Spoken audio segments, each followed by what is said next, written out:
Gloire à Dieu. Que le Seigneur vous bénisse surabondamment. Nous sommes dans la maison du Seigneur depuis un certain temps. Et je suis sûr que le Seigneur a commencé à te parler. Et il m'a parlé personnellement. Je suis édifié. Parce que lorsque nous adorons le Seigneur, ce n'est pas juste pour perdre le temps, ce n'est pas un passe-temps. C'est une phase très, très importante pour le Seigneur. Très importante. Et nous avons besoin d'apprendre à l'adorer avec sérieux.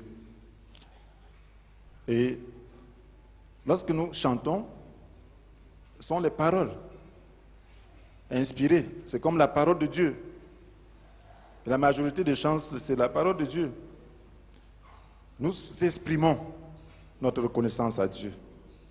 Et nous élevons des prières au Seigneur. Et nous proclamons sa grandeur. Et nous affirmons notre foi. Ça, c'est beaucoup de choses. Et si nous le faisons avec sérieux, certainement il nous parlera. Il nous rendra ministère. Et lorsqu'il nous rend ministère, alors nous sommes heureux. Il veut aussi nous parler d'une manière précise par sa parole. Il voudrait nous communiquer un message ce matin. C'est pour cela qu'il y a la parole. Et le message nous fait passer d'un niveau à l'autre. Le message vise à nous donner un certain comportement. Le message vise à nous donner des éléments pour notre foi. Ce matin, il voudrait nous parler sur la responsabilité de l'homme dans sa foi. Il voudrait qu'au terme de ce message, que nous comprenions que la foi est une réponse à l'amour de Dieu. La foi est une réponse à l'amour de Dieu. Il voudrait que nous puissions savoir que notre persévérance dépend du niveau de notre engagement. Notre persévérance dépend du niveau de notre engagement. Chers frères et sœurs, en ces jours, on parle de la foi, et je crois que c'est l'un des sujets le plus répandus. Et lorsqu'on parle de la foi, chacun sait qu'il a la foi, chacun peut parler de la foi à certains niveaux. Mais ce qui semble contradictoire, c'est que le Seigneur se demande que lorsqu'il reviendra, est-ce qu'il trouvera encore la foi sur la terre? Dans Luc 18, verset 8.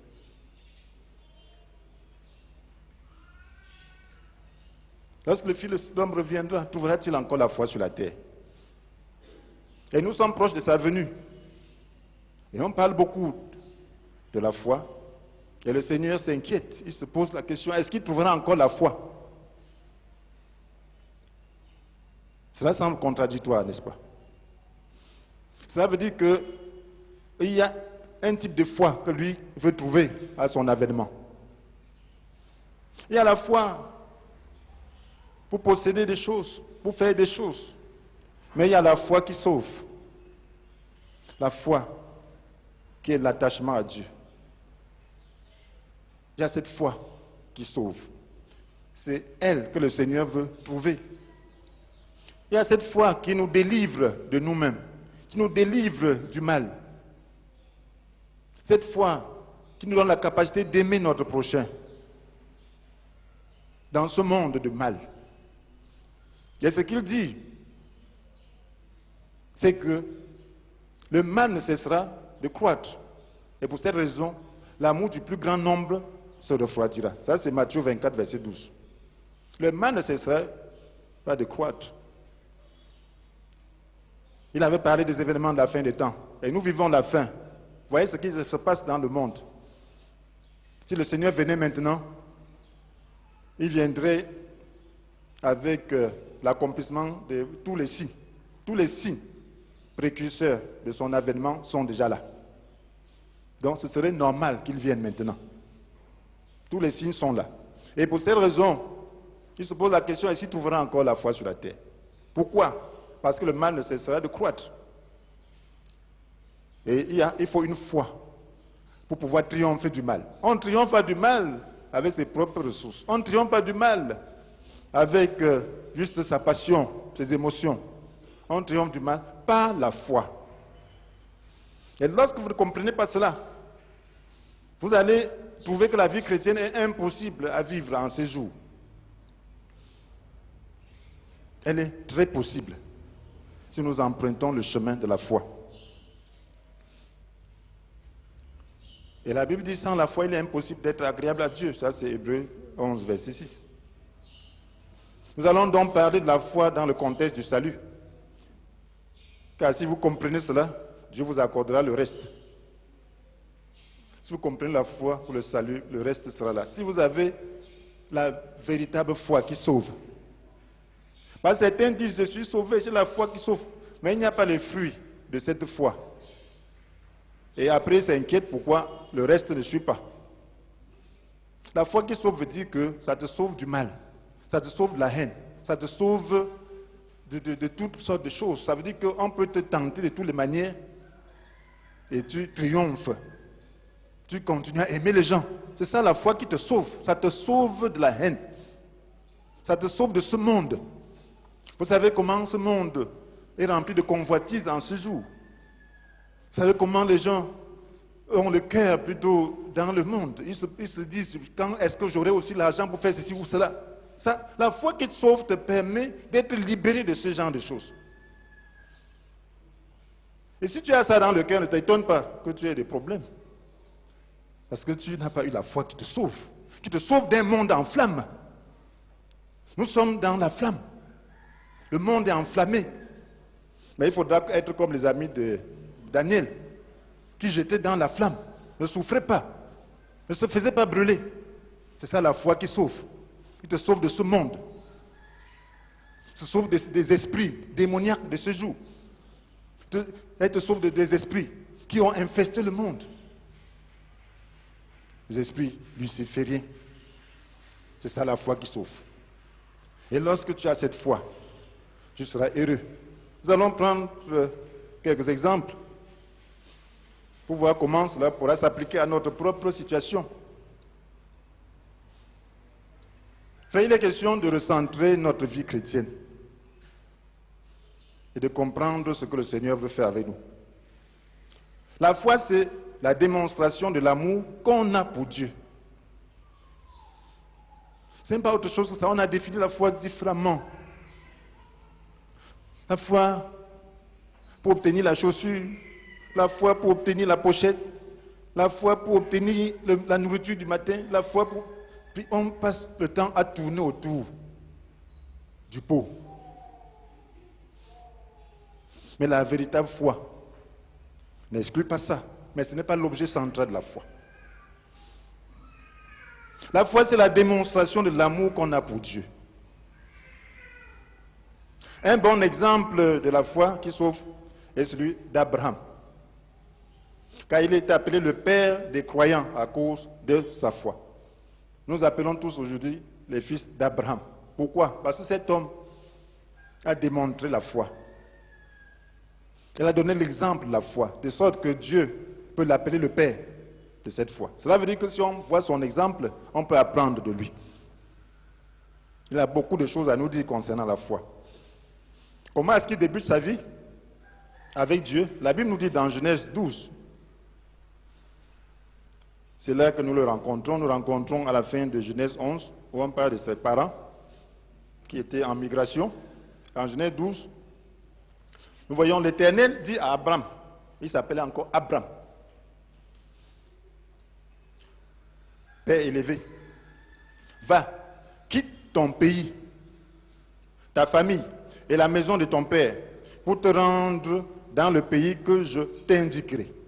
Voilà la rencontre. Quitte ton pays. Quitte ton pays, ta famille et la maison de ton père pour te rendre dans le pays que je t'indiquerai. Et qu'est-ce qu'il dit encore? Je ferai de toi l'ancêtre d'une grande nation. Je te bénirai. Je ferai de toi un homme important. Et tu deviendras une source de bénédiction pour d'autres.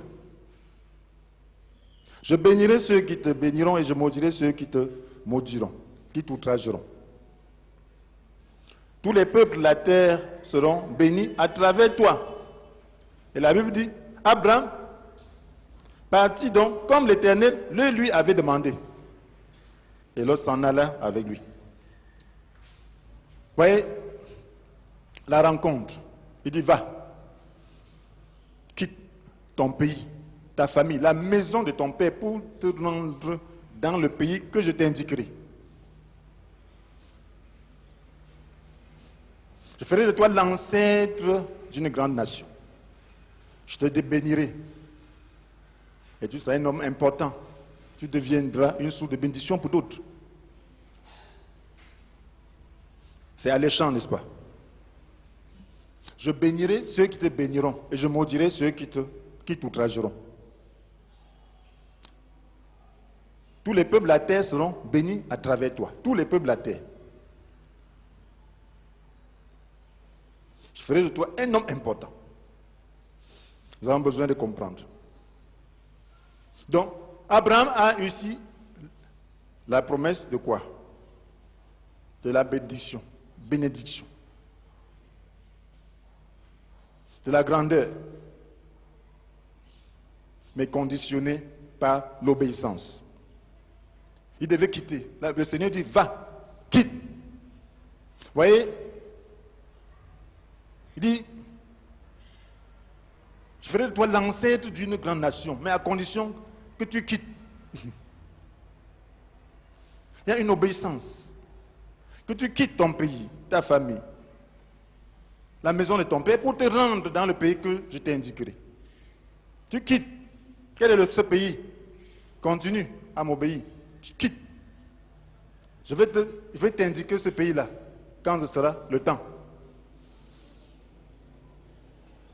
Alors je ferai de toi l'ancêtre d'une grande nation. Je te bénirai. Je ferai de toi un homme important. Et tu deviendras une source de bénédiction pour d'autres. Un homme important qui ne veut pas être important. C'est très important que nous comprenions cela. Que perdait-il en quittant? Qu'est-ce qu'Abraham perdait en quittant? Devant la foi, il y a des choses. Il y a l'obéissance. Il n'y a pas de foi sans obéissance. On a besoin de comprendre qu'il n'y a pas de foi sans obéissance. Et il n'y a pas de foi sans perte. Que perdait-il en quittant? Il devait perdre son pays. Il devait perdre sa famille. Il devait perdre la maison de son père. Et ses affections allaient connaître des difficultés. Vous savez comment on a l'amour pour la patrie, comment on a l'amour pour la famille, comment on a l'amour pour les siens.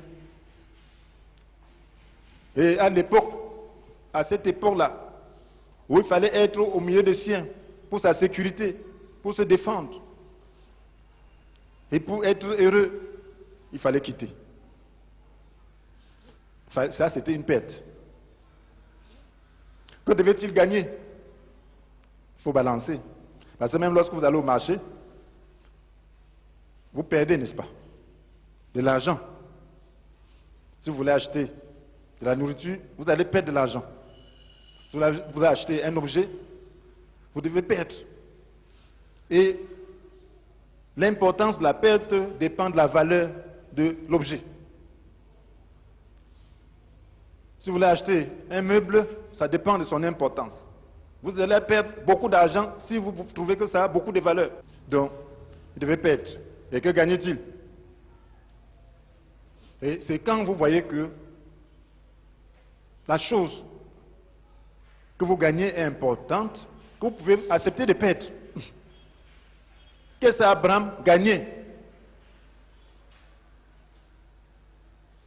Il gagnait cette importance d'être l'ancêtre d'une grande nation. Dieu lui promet une grande nation. Il devait commencer une grande nation qui ne voudrait pas être le père d'une grande nation. Il devait être béni. Je te bénirai. Qui n'aimerait pas être béni? Je ferai de toi un homme important. Qui ne voudrait pas être important?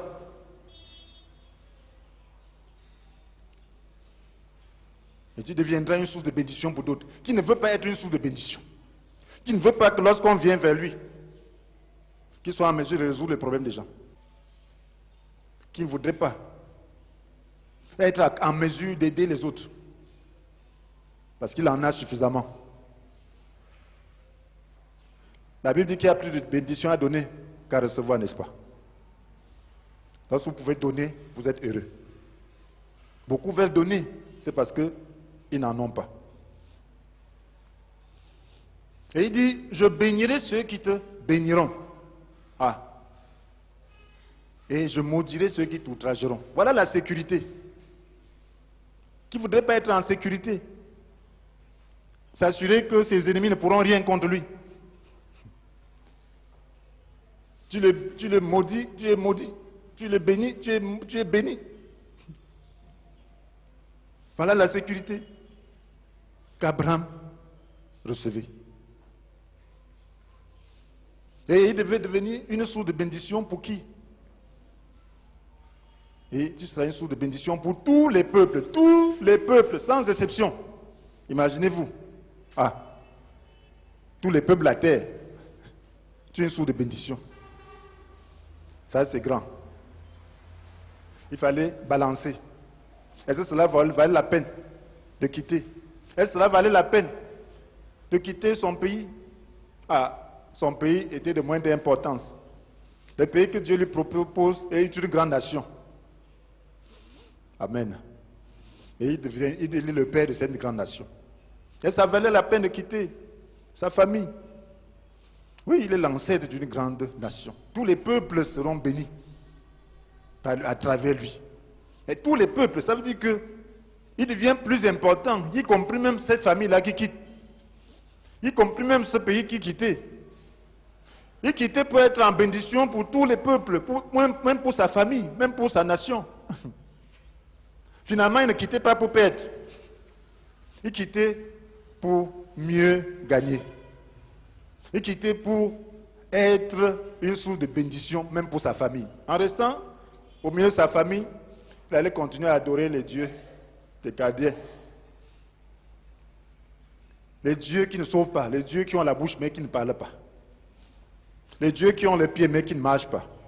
Les dieux qui ont les mains mais qui ne peuvent pas agir. Il allait adorer ce Dieu. Et c'était une malédiction. Il allait finir comme Sodome et Gomorrhe. Mais maintenant qu'il a quitté, il pouvait être une bénédiction. Pendant que Sodome et Gomorrhe étaient détruits, il a pu sauver son neveu Lot. À cause de sa foi en Dieu. Voilà déjà les prémices. Frères et sœurs, c'est important. Nous avons besoin de comprendre cela. La foi repose sur des valeurs. Dieu propose des valeurs à Abraham. Il lui dit, quitte. Voilà tout ce que je te promets. Et il faut évaluer, est-ce que ces valeurs sont dignes? Est-ce que ces valeurs valent la peine qu'on y consente de tels sacrifices? Qu'on souffre dans ses affections? On quitte. Est-ce que ça vaut la peine? Lorsqu'on y pense, on doit faire un choix. Et maintenant, la confiance. Ah, Dieu dit seulement que je vais faire ça. Je vais faire ça. Est-ce qu'il voyait? Et si quitter, ça ne se produisait pas, il allait faire comment? Voilà aussi ça. Il faut la confiance.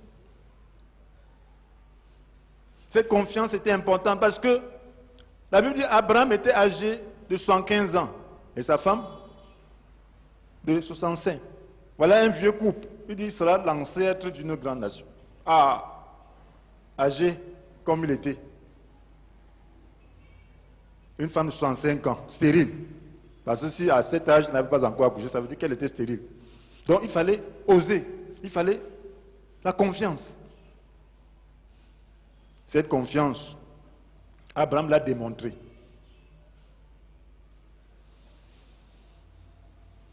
Vous voyez, frères et sœurs, Et ici maintenant, Abraham remplit toutes ces conditions. Il a la confiance en Dieu. Il a quitté. Il est parti. Parce que la Bible nous dit clairement, au verset 4, Abraham partit donc comme l'Éternel le lui avait demandé, et l'autre s'en alla avec lui. Abraham avait 75 ans quand il quitta Haran. Donc il a accepté, il a évalué tout cela. Il a dit non, ce que Dieu me promet là, c'est important. Si ça se réalise, non. Il n'y a pas de choix. Le prix à payer là, c'est rien. Je vais t'obéir. Je vais t'obéir. L'obéissance, je vais le faire. Il est parti promptement. Les affections pour mes parents, bon, je peux supporter. Il a supporté des difficultés à l'intérieur. L'affection que j'ai pour ma patrie, bon, je supporte. Ça vaut la peine. Pour mon neveu, l'autre vient. Ensuite, quand c'était difficile, ils se sont séparés. Parce que Dieu voulait qu'ils partent seuls. Frères et sœurs, il faudra maintenant savoir si Abraham était attaché à la promesse ou à Dieu. Est-ce que Abraham a quitté parce que tout ça l'intéressait? Est-ce qu'il avait de l'amour pour Dieu? Est-ce qu'il était lui-même attaché à Dieu? On peut vous faire de grandes promesses. Vous ne voyez que ces choses-là. Oui, viens à la foi, tu auras la paix, tu auras ceci. Oui. Viens croire en Dieu. Oui. C'est bien, ce sont de bonnes choses et Dieu veut que tu puisses prendre ça au sérieux. Ce sont des choses de valeur. Mais celui qui donne là, il voudrait surtout que tu le considères. Il faudrait que tu sois attaché à sa personne. C'est ça le mystère de la foi. Le mystère de la foi, c'est que Dieu veut nous amener à lui-même. Il veut nous réconcilier avec lui-même. Il voudrait que notre relation puisse être restaurée. Parce que la relation qu'il avait avec l'homme avait été brisée. Dans tout ce qu'il fait, il veut nous rapprocher de lui. Il parle un langage que nous pouvons comprendre. Il dit à Abraham, quitte. Tu seras important, ainsi de suite. Mais il veut qu'Abraham soit attaché à lui. À ce niveau, est-ce qu'on pouvait savoir si Abraham est attaché à Dieu ou pas? Non, on ne pouvait pas savoir. C'est la raison pour laquelle il teste. Est-ce qu'Abraham le suivait simplement à cause de ses privilèges-là? Il a testé, il lui a donné un enfant. Les choses ont commencé à avancer. Oui, Abraham est content, 25 ans après. Ce n'était pas facile. Lorsqu'il donne l'enfant, il dit à Abraham d'aller lui sacrifier cet enfant. Qu'est-ce qu'Abraham a fait? Dieu parle à Abraham, le lendemain, il se lève. Mes frères et sœurs, vous montrez la foi d'Abraham. Nous sommes en train de parler de la foi d'Abraham. La Bible nous dit, dans Genèse 22, au verset 1, après ces événements, Dieu mit Abraham à l'épreuve. Il appela Abraham, Abraham, et celui-ci répondit, me voici. Prends Isaac, ton fils unique, que tu aimes, lui dit Dieu, et va au pays de Morija. Là, tu me l'offriras en sacrifice sur l'une des collines, celle que je t'indiquerai. Le lendemain, Abraham se leva de grand matin, sella son âne, et emmena 2 de ses serviteurs, ainsi que son fils Isaac. Ah, il n'a pas de retard. Le lendemain, mon Dieu, même s'il a lutté, ça n'a duré que un petit temps. Nous luttons souvent pour faire la volonté de Dieu. Souvent, voilà le fils qui l'attend. Il dit, va me le sacrifier. Celui-là que tu aimes, ce n'est pas Ismaël, Isaac que tu aimes. C'était plus facile de sacrifier Ismaël. Mais Isaac, non. Il a lutté. Il a réfléchi. Il a dit de toutes les façons, est-ce que c'est même moi qui ai fabriqué cet enfant? De toutes les façons, s'il me l'a donné, et s'il le reprend, cela veut dire qu'il est en mesure de me redonner. Ce n'est pas un problème. Je vais. Il a fait ses luttes, ses analyses. Nous devons lutter, nous devons être réfléchis. Nous devons arriver à une conclusion. La foi, c'est un combat. À tout moment, il y a un combat, mes frères et sœurs. Ne pensez pas que c'est facile. On a dit qu'il s'est levé, ce n'était pas facile. Il a combattu avec lui-même. Il a combattu avec ses affections. Il fallait lutter. lutter, ses affections veulent dominer, donner d'autres pensées, il dit que non, de toutes les façons. Je ne paie rien maintenant. Ce Dieu-là ne m'a pas déçu jusqu'aujourd'hui. S'il me demande ça, autant que je suis sûr que c'est lui, je vais le faire. Il est allé. Il avait vaincu son combat de la foi. Mon frère, il y a des combats dans ta foi. Dans les épreuves, il y a des combats. Et ce combat, c'est contre toi-même. Cette affectivité-là, qui ne veut pas céder. Tu ne veux pas souffrir intérieurement. Il a demandé la grâce. Il a vaincu. Et en faisant ainsi, il a montré à Dieu qu'il était attaché à lui. Parce que aimer Dieu, c'est lui obéir. Être attaché à Dieu, c'est lui obéir. La Bible nous dit dans 1 Jean chapitre 5, verset 3, que aimer Dieu, c'est accomplir ses commandements. Ne pensez pas que aimer Dieu, c'est seulement avoir des sentiments nobles. Oh Dieu, je t'aime. Oh Dieu, tu es bon. Oh Dieu. Oh. C'est l'obéissance. Il y a ça aussi. Mais il y a cette obéissance qui te coûte. Qui te fait souffrir intérieurement. Lorsque tu parviens à céder à Dieu, oui, tu as la paix. Dieu t'aide, il te vient en aide. Vous pensez que c'était facile pour Abraham? Mais il a dit, je préfère m'attacher à toi. Je t'aime plus que mon fils Isaac. Dieu veut savoir si nous l'aimons plus que les choses qu'il nous donne. Si c'est sa faveur que nous recherchons ou sa personne. Est-ce que ce n'est que sa faveur que nous recherchons ou cherchons-nous sa personne? Le problème des hommes qui sont déjà élevés, des hommes riches, c'est que beaucoup qui viennent vers eux ne cherchent pas sa personne, cherchent ses faveurs. Et c'est pour cela qu'ils restent vides. Vous allez voir les ministres, vous allez voir ces personnes, les grands riches du monde, beaucoup de gens qui viennent avec beaucoup de flatteries, passent tout leur temps à ne recevoir que des gens qui veulent leurs choses sans les aimer. Et c'est la même chose avec Dieu. Donc, Dieu veut pas seulement qu'on veuille ces choses, mais qu'on l'aime. Il veut bâtir une relation. Et c'est la raison pour laquelle notre foi, la foi qui sauve, c'est une foi obéissante.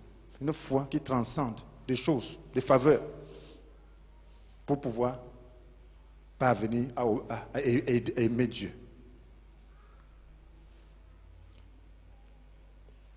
Lorsqu'on aime, mes frères et sœurs, plus on aime, moins on ressent les douleurs du sacrifice.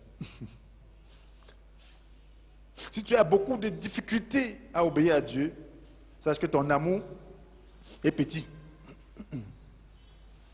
Plus ton amour est grand, moins tu as de difficultés. Autant pour moi. Abraham a montré ici à quel point son amour était grand. Les gens dont l'amour est grand, on les prend, tu parles encore de Jésus, on te tue. Il dit, merci Seigneur Jésus de me prendre dans ton royaume. Parce qu'il sait qu'on va le tuer. De toutes les façons, il ne peut pas cesser de parler de Jésus. Il va parler de Jésus. Il se retrouve comme un condamné à mort. Il dit, Seigneur, merci, merci, merci. J'arrive. Il ne réfléchit pas. Il est déjà un avec Jésus. Rien ne peut le séparer. Rien ne peut l'empêcher de faire la volonté de son Seigneur. Voyez un exemple, mes frères et sœurs. Dans Genèse 29, verset 20. Avec Jacob. Vous savez, toutes ces histoires sont instructives. Dieu ne fait rien dans la Bible qui ne soit pas important. Lorsqu'on parle de l'amour de Jacob pour Rachel, c'était pour démontrer l'amour qu'on doit avoir pour Dieu. Pour montrer quelle sorte d'amour on doit avoir. La Bible nous dit dans Genèse 29, verset 20, Jacob travailla 7 ans pour obtenir Rachel. 7 ans, mes frères. Et ces années furent à ses yeux comme quelques jours, parce qu'il l'aimait. Voilà quelqu'un qui travaille 7 ans pour avoir une femme. Et ces années furent à ses yeux comme quelques jours, parce qu'il l'aimait.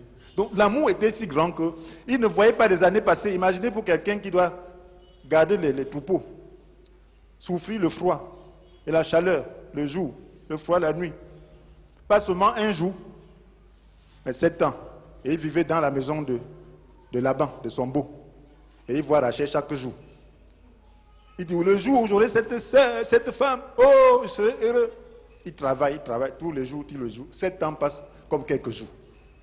Ça, c'est pour décrire l'amour, le zèle. Le Seigneur parle du zèle. Le Seigneur nous parle de cet amour ardent. Dans l'Apocalypse, il nous demande d'être soit bouillant, soit froid. Le Seigneur veut qu'on soit bouillant. Jacob était bouillant par rapport à sa femme. Ce zèle était débordant. Et voyez comment Dieu a testé Abraham. Son amour était ardent. Le sacrifice n'était pas douloureux pour lui. Il a lutté, il a vaincu facilement. Parce qu'il aimait Dieu. C'était pour montrer à quel point il aimait Dieu. Mon frère, si tu aimes Dieu, la condition où tu te trouves, les actes que tu poses pour Dieu ne seront pas un fardeau pour toi. Un fardeau qui pèse. Parce que tu sais pourquoi tu fais ça. Lorsque les gens se marient, pourquoi ils donnent la dot? On dit dot n'importe comment. Ils font tout et tout pour payer, non? Hein? Quand ils ont les moyens, ils payent, non? Parce qu'ils aiment la femme. Amen. Ils aiment la femme. Ils font tout et tout. C'est la même chose. Si on dit dot, telle somme, tu dis de toutes les façons, je ne suis pas là. C'est que tu n'aimais pas. L'amour là n'était pas le vrai amour. On teste. Quelquefois on t'effraie même, on veut te tester. On donne une forte dot pour voir si tu aimes vraiment la femme. Et ces gens-là remarquent. Ne pensez pas que c'est des gens qui ne réfléchissent pas, ils sont intelligents. Ils regardent, ils disent non, cet homme aime cette femme. Parce qu'il ne ressent pas le poids. On ne peut ne rien avoir, mais la manière de procéder, que non, je n'ai rien. Pardon, manière de supplier. Mais je dis seulement que, allez-vous-en, avec votre fille là. Si c'est moi-même le parent, je vais dire que ce n'est pas sa femme. Je dis, ce n'est pas sa femme. Il n'y a pas d'amour, parce que sans amour, il n'y a pas de mariage. Ce mariage, c'est un long parcours. Il faut aimer. C'est la même chose avec Dieu. Tu viens dans la maison de Dieu, moins de choses, tu craques la porte. Non, il n'y a pas l'amour de Dieu. Il faut chercher cet amour. Ce n'est pas la maison d'un homme. À moins que tu confondes la maison d'un homme avec la maison de Dieu. Quand tu viens dans la maison de Dieu, viens dans la maison de Dieu. Et tout le monde a égal droit dans la maison de Dieu. Si tu es un enfant, tu as ton droit dans la maison de Dieu. Il y a seulement un ordre. Un ordre. Donc quand tu sais que c'est la maison de ton père, si c'est la maison de ton père, viens comme dans la maison de ton père. Viens comme ayant un droit. Ton statut d'enfant te donne droit. Vous avez déjà vu dans les étages, non? On regarde qui est enfant, on regarde acte de naissance, ceci, adopter, tout ça. Le statut te donne droit de parler et d'avoir ta place. Ne servez pas Dieu comme si vous serviez des choses, si vous serviez des hommes, non. Mes frères, là où Dieu te met, sers-le. Tu sais que tu sers ton Dieu de tout ton cœur, avec tout le zèle. Il va te récompenser. C'est Dieu que tu sers, ce n'est pas un homme. Tu peux avoir des hommes difficiles, mais ils ne t'empêcheront pas de servir ton Dieu. Puisque tu sais Dieu, puisque c'est Dieu qui règne. Donc c'est cet amour que Dieu veut. Oh, cet amour que nous avions, jeunes convertis. Première année, on prenait notre Bible comme ça, on courait, on montait, on descendait. On va à l'église en partageant, toujours on court. Oh mon frère, c'était ça, c'est ça la vie. C'est ça la vie. Donc c'est ça que Dieu veut. On nous dit, oh vous les obélisques, vous les ceci, on rit, on sourit, on dit, ne comprenez rien. À l'université, on est toujours là en train de parler. Dit que, mais ces gars-ci sont comment? Dit que non, on a quelque chose. C'est comme ça. C'est amour. La foi porte sur des valeurs que Dieu propose. Je l'ai déjà dit, c'est pour que vous compreniez davantage. Et l'on doit accepter de consentir des sacrifices pour parvenir à obtenir l'objet de la promesse. Nous sommes en train d'expliquer la même chose. Dans Romains 10, verset 17, la Bible nous dit, dont la foi naît du message que l'on entend. La foi naît du message que l'on entend. Et ce message, c'est celui qui s'appuie sur la parole du Christ. Donc la foi ne naît pas de rien. La foi naît d'un message. Abraham a entendu un message. Dieu lui a dit, quitte, va, quitte ton pays, la maison de ta famille, la maison de ton père, pour te rendre dans le pays que je t'indiquerai. Quitte. Il a entendu. Et nous, dans notre contexte, nous devons entendre. Et tel que tu es en train d'écouter là, tu es en train d'entendre. Il faut que ça produise la foi en toi. On doit faire preuve d'amour envers Dieu tout au long du parcours. Vous voyez, la foi, c'est toute une vie. Dieu fait une promesse. Et on doit faire preuve d'amour envers lui tout au long du parcours. Si Dieu t'a promis quelque chose, ça peut être quelque chose de matériel. Dans la parole, il y a beaucoup de choses, de grandes promesses liées à notre vie présente. Maintenant, il t'a donné une promesse. Tu t'attends à cela. Tout au long du parcours, tu dois faire preuve d'amour envers Dieu. L'amour envers Dieu, c'est quoi? Il faut être patient. La Bible dit l'amour est patient, non? L'amour est plein de bonté. Il faut être bon envers Dieu. Hein? Souvent, nous sommes trop durs. Lisez l'expérience de Dieu avec son peuple d'Israël. Il dit, vos propos sont trop durs envers moi. Trop durs. C'est ce que Dieu disait à son peuple. Souvent, nous avons des propos durs envers Dieu. Et nous voulons qu'il soit tendre envers nous. C'est ça? Dès que Dieu là, il est partial, regarde ce qu'il a fait pour l'autre. Il ne me fait rien. Tu ne fais rien. Et vous voulez que Dieu réponde comment? Dieu est en train de dire, je suis en train de préparer le chemin. Voilà ce que j'ai préparé pour toi. Mais je suis en train de t'amener, tu refuses. Il dit de bifurque comme ça, tu refuses, tu restes sur place. Tu veux que je fasse comment?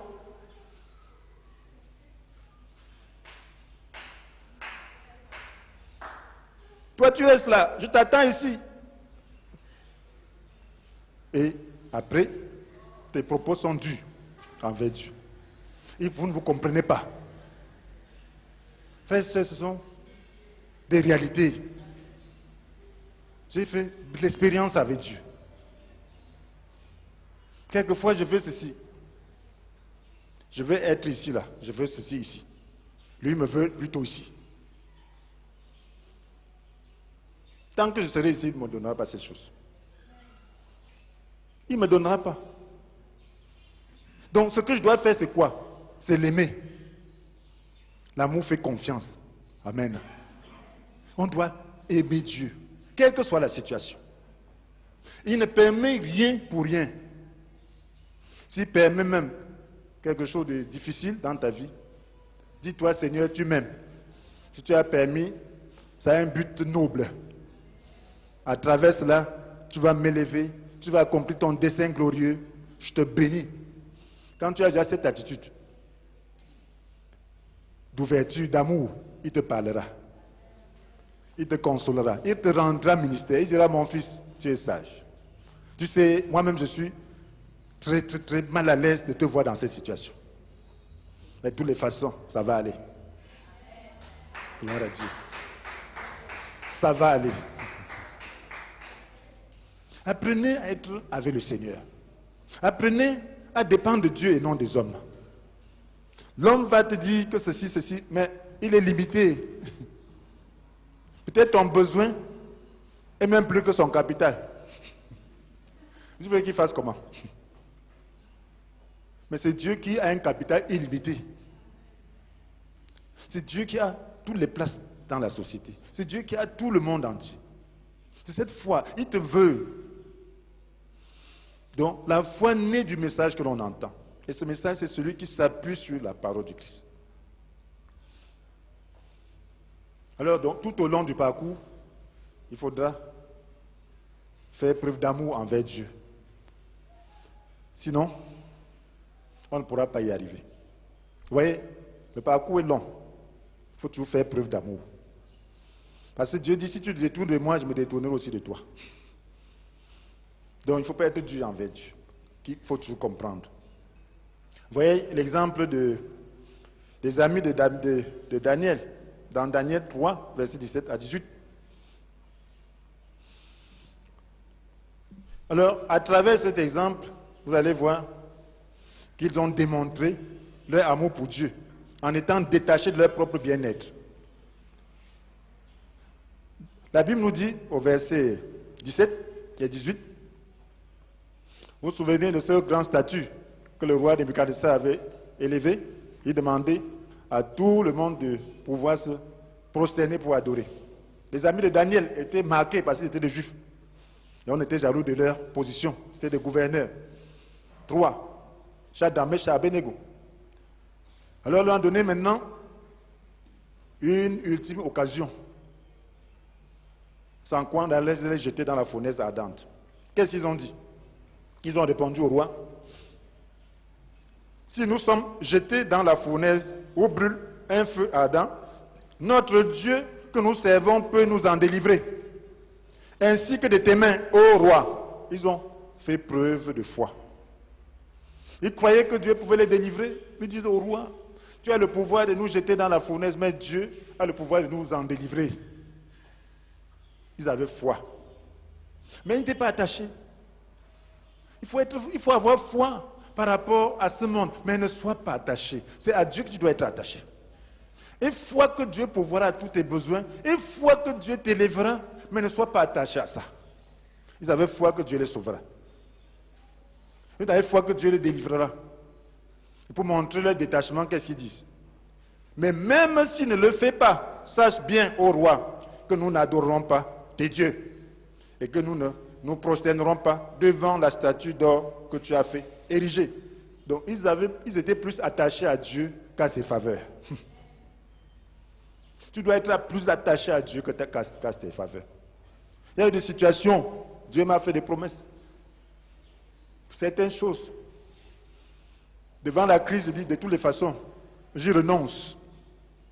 Même si ça ne se passe pas, Dieu, tu restes le même. Je suis attaché à toi pour l'éternité.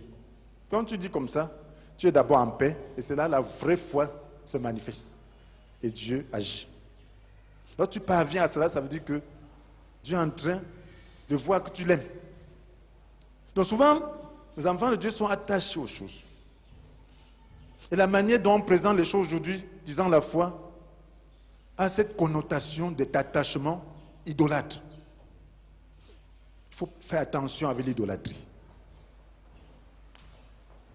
Quand on te promet les chaussures, quand on te promet les voitures, ça ne doit pas être ton Dieu. C'est ton Dieu qui est ton Dieu. Même si tu n'as pas ces choses-là, Dieu demeure Dieu. Il faut être attaché plutôt à Dieu. Si tu es attaché à Dieu, l'épreuve ne te basculera pas. J'ai vu des gens qui ont été complètement bouleversés, détruits dans leur vie, parce qu'ils ont mis leur cœur dans ce genre de promesses. Et ils ont été déçus. Au contraire, ils ont été plutôt dépouillés du peu qu'ils avaient. Et ils ne veulent plus rien entendre de la foi. Parce qu'ils n'avaient pas la foi qui sauve. Ce n'est même pas un poste qui fait ta foi. Ce n'est pas la foi qu'on a aussi, le poste. Mais ce n'est pas ça qui va faire ta foi. Ce n'est pas un succès qui fait ta foi. Ce n'est pas la foi qu'on a le succès. Ça veut dire que c'est Dieu qui doit rester tout dans toutes choses. Sans ça, ce sera une foi qui va perdre l'homme. Voilà ce que Shadrach, Meshach et Abednego ont fait. Mais même s'il ne le fait pas, il faut toujours cette condition. Parce que souvent, les pentecôtistes ont cette déclaration vraiment exclusive, disant de foi. Et après, on ne voit pas. Ils n'en ont pas honte. Frère, il faut être réservé. En disant même s'il ne le fait pas, ça a empêché Dieu de le faire. Et s'il ne le faisait pas, il partait en héros et non en menteur. Devant une situation, dit que Dieu est en mesure de me délivrer, même s'il ne le faisait pas, il resterait Dieu, je serais son fils. Dit pas Dieu va me délivrer, Dieu va faire comme ça, hop, hop, hop, hop. C'est souvent les émotions. Ce n'est pas la foi. Dieu va faire comme ça, Dieu va faire comme ça. Non. Tu dis à quelqu'un, Dieu va le délivrer, Dieu va le délivrer. Après, la personne meurt, il l'a délivré. Soyons raisonnables, mes frères et sœurs. Disons, Dieu peut le délivrer parce qu'il a promis. Même s'il ne le faisait pas, il faut qu'il aille au ciel. Qu'il se répande. Qu'il se répande. Donc voilà pourquoi nous devons être réels. Nous devons être raisonnables. L'esprit ne vient pas enlever notre cerveau. C'est Dieu qui a créé le cerveau. Il ne peut pas mettre en nous un esprit qui sort de Dieu, qui nous enlève le cerveau. Non. Il a créé ces lois. L'esprit ne vient pas nous enlever de ces lois-là. Les lois de la nature. Ça peut le faire. Mais c'est dans une circonstance bien précise. Donc c'est Dieu, ce n'est pas la main de Dieu qu'on cherche, ce n'est pas sa faveur, mais c'est Dieu. Donc la foi réelle nous amène à trouver Dieu dans toutes les situations. Regardons l'exemple du peuple sorti d'Égypte. Frères et sœurs. La Bible nous dit, dans Exode 12, verset 38, une foule nombreuse et composite se joignit à eux. De plus, ils emmenèrent un cheptel important de gros et de menus bétail. Exode 12, verset 38. Donc quand le peuple d'Israël est sorti d'Égypte, certains Égyptiens, ayant vu la puissance de Dieu agir, ayant vu comment Dieu a frappé l'Égypte de 10 plaies, se sont dit non, on va suivre. On va suivre ces gens-là. Leur Dieu est puissant. Amen. Comme aujourd'hui, les gens vont en Europe, n'est-ce pas, se chercher. Parce que les gens viennent avec des grosses voitures, ils ont des photos là, comment ils sont devant des endroits bien. Dis, oh, je vais me chercher. Et c'est comme ça que les gens sont partis se chercher. Donc il y avait des Égyptiens qui allaient se chercher. Alors ils n'avaient pas la même promesse que les Juifs. Les Juifs avaient la compréhension de la promesse. On leur a décrit comment ce pays était un pays découlant de lait et de miel. Et on a vu la puissance de ce Dieu. Et pendant que les Juifs sortaient, ils ont dit non, allons nous chercher là-bas. Ils les ont suivis. Alors que voulaient-ils? Ils voulaient juste se chercher. Donc ils voulaient voir s'ils pouvaient améliorer leurs conditions de vie. C'est ça qui les intéressait. Mais pour les Juifs qui sortaient, quelle était la valeur de leur sortie? La valeur de leur sortie, c'est quoi? C'est qu'ils étaient en train de quitter l'esclavage, mes frères et sœurs. Les Juifs qui sortaient étaient en train d'être libérés de l'esclavage. Ils étaient esclaves. En restant en Égypte, ils restaient esclaves. Vous savez, un esclave n'a pas de statut. Un esclave n'a pas d'avenir. Un esclave n'a pas de vie. Aujourd'hui, on te dit, fais des briques, on te donne la paille. Demain, on te dit, on ne te donne même pas la paille, fais le même nombre de briques. Tu t'amuses, on te tue. Voilà le statut d'esclave. Donc pour les Juifs, sortir d'Égypte avait une signification que les Égyptiens n'avaient pas. Ils sortaient de la prison. Ils sortaient de l'esclavage. Ils étaient libérés pour aller dans un pays où Dieu lui-même, qu'il aimait, était roi. Et un beau pays. Dieu devenait leur sécurité. Donc ils n'avaient pas les mêmes valeurs. La valeur est importante. Les Égyptiens qui partaient, on dit un ramassis, un composite. Donc c'était des gens qui se cherchaient. Ils voulaient quelque chose de meilleur. Maintenant, ce qu'ils voulaient était trop petit par rapport à ce que les Juifs avaient. Les Juifs quittaient d'une condition d'esclave pour aller dans une condition d'homme libre, restant dans leur pays, adorant librement leur Dieu. Mais ces ramassis d'Égyptiens-là quittaient une condition passable pour aller dans une condition peut-être meilleure. Ils se disaient, bon, ça peut être meilleur. Vous pensez que lorsqu'on essaye comme ça, on n'est pas très sûr de ce qu'on va gagner, on peut bien persévérer. C'est pour cela que dans le désert, il y avait des problèmes. C'est eux qui étaient les premiers à causer des problèmes aux Juifs. La Bible nous dit dans Nombre chapitre 11, verset 4, vous pouvez lire ça. Vous allez vous rendre compte que c'est eux qui n'avaient pas vu bien une valeur importante pour leur sortie qui causait des problèmes. Il y avait parmi le peuple un ramassis d'individus qui furent saisis de toutes sortes de désirs. Alors les Israélites, à leur tour, recommençaient à pleurer en disant « Ah, si seulement nous pouvions manger de la viande, nous regrettons le poisson qu'on mangeait pour rien en Égypte, et les concombres, et les melons, et les poireaux, et les oignons, et l'ail. À présent, nous dépérissons. Nous sommes privés de tout, rien que de la manne, toujours de la manne. » Pourquoi il disait ça? Parce qu'il mangeait ça en Égypte. Mais maintenant, dans le désert, il n'y avait pas ces choses. C'était donc encore mieux de rester en Égypte. Parce qu'ils allaient te chercher. Si tu vas te chercher, tu arrives en Europe, ta condition devient pire. J'espère que tu vas vouloir rentrer. Ça ne valait pas la peine. Tu n'as même plus où dormir alors que chez toi, tu avais où dormir. Tu n'as même pas de quoi manger alors que chez toi, tu avais de quoi manger. Tu vas voir le ciment et le tout ça, ça fait quoi? Tous les ciments que tu vas voir partout, ça te fait quoi? Ça te donne à manger. Ça ne te donne pas à manger. Tu peux voir ça dans les images. Tu n'as pas besoin d'aller dépenser tes propres petits sous pour aller là-bas souffrir. Donc c'est ce qui est arrivé donc à ces Égyptiens. Il dit, mais nous on mangeait le concombre. On pensait qu'on allait faire quelque chose de sérieux. Voilà. Ce n'est que la manne, ça n'a pas de goût. Gloire à Dieu. C'est pour dire que lorsque tu viens à Dieu, mon frère, il y a une valeur éternelle. Moi, je dis aux gens, je n'ai pas où aller si Dieu me rejetait. Parce que je suis un homme qui a connu la liberté. J'étais comme ces Juifs-là en Égypte, retenus en esclavage. Je n'étais pas comme un logicien, j'étais quelqu'un. Dans le monde, je réfléchissais trop. Je n'étais pas content de la vie. Je croyais que la vie, ce n'était pas ça. Quand je réfléchissais, je dis non. La vie, ça ne devrait pas être comme ça.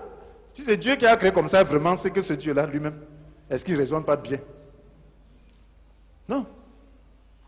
Je pressentais qu'il y avait un problème avec la vie. Parce que Dieu a mis en l'homme le sens de l'éternité. C'est ce que la Bible nous dit. Imaginez-vous que si la vie, c'est seulement manger, boire, se réjouir avec toute l'insécurité, avec des maladies, avec le Boko Haram, avec les risques, avec tout. Et on vieillit, ensuite on meurt. Ça a quel sens? Aucun sens. Ce que tu laisses peut-être à d'autres, ils font le même cinéma. Ça donne quoi? Même si tu ne vis pas, il n'y a pas de problème. Mais le problème, c'est Dieu a mis en l'homme le sang d'éternité. Dieu n'a pas créé l'homme pour qu'il puisse mourir. On vit ici pour préparer l'éternité. Voilà la révélation qui m'a donné un sens à la vie. Quel est le sens ultime de la vie? Si tu n'as pas le sens ultime de la vie, tu feras comme l'Égyptien devant des difficultés. Lorsque tu viens à Dieu, comprends pourquoi tu viens à Dieu. Lorsque tu viens à Dieu, viens pour la vie éternelle. Si tu viens pour la vie éternelle, ce Dieu qui veut ton bonheur dès ici-bas, te donnera ce bonheur dès ici-bas, mon frère, ma soeur. Et si ça tarde, patiente, il est un Dieu qui est bon. La vie n'a de sens qu'en Dieu, que dans l'éternité. Ayez des milliards, ayez la gloire du monde entier. Si vous n'avez pas Dieu, j'ai pitié de vous. Vous ne vivez pas. Vous êtes juste dans un cercle vicieux, vous cherchez l'argent, vous devenez esclave juste d'argent, de la gloire. Ça donne quoi? Les gens vont vous acclamer, ça fait quoi? Vous n'êtes pas différent de tout un chacun qui va partir demain. Lorsque la mort vient, ça ne distingue pas entre le riche ou le pauvre. Ça ne distingue pas entre celui qui est dans une belle maison ou dans un taudis. Ça prend tout le monde. Et ça sert donc à quoi tout ça, s'il n'y a pas Dieu à la base? Donc, lorsque nous vivons, nous devons réfléchir. Et si c'était vrai, pour ceux qui ne croient pas, si finalement c'était vrai, tu allais faire comment? C'est une perte éternelle. Mais si tu commences à chercher Dieu, tu verras que c'est vrai. Et si c'est vrai, paye le prix. Je n'entends personne dire Amen. Si c'est vrai, paye le prix. Si tu as vu un objet de valeur, paye le prix pour l'avoir. Parce que tu l'as. Ceux qui s'amusent avec Dieu, c'est parce qu'ils n'ont pas vu ce que Dieu leur réserve. Dès ici-bas. Il ne faut pas t'amuser avec Dieu. Sois sérieux avec Dieu. Saisis Dieu. Ce n'est pas facile, mais tu as besoin d'être réchauffé. Tu as besoin d'être encouragé. Tu as besoin d'être dans une atmosphère de soutien. C'est ça, fortifie. Des gens qui voient comme toi doivent se soutenir. Et là, tu vas avancer. Frères et sœurs, je conclus ici.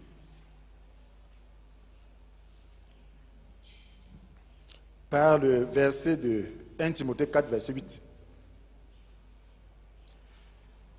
Paul disait à Timothée, l'exercice physique a son utilité, certes, mais celle-ci est limitée. L'attachement à Dieu, lui, est utile à tout, puisqu'il possède la promesse de la vie pour le présent et pour l'avenir.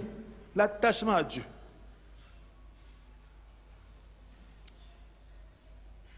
Est utile à tout. Donc il dit que l'exercice physique a son utilité, certes, mais celle-ci est limitée. Nous faisons le sport, c'est bien, pour être en forme. Mais il dit l'attachement à Dieu est utile à tout. Donc il voulait comparer les choses de ce monde avec les choses éternelles. Et si tu es en train de te discipliner pour faire l'exercice, c'est bien. Mais sache que dans tout ça, tu dois aussi te discipliner pour t'attacher à Dieu.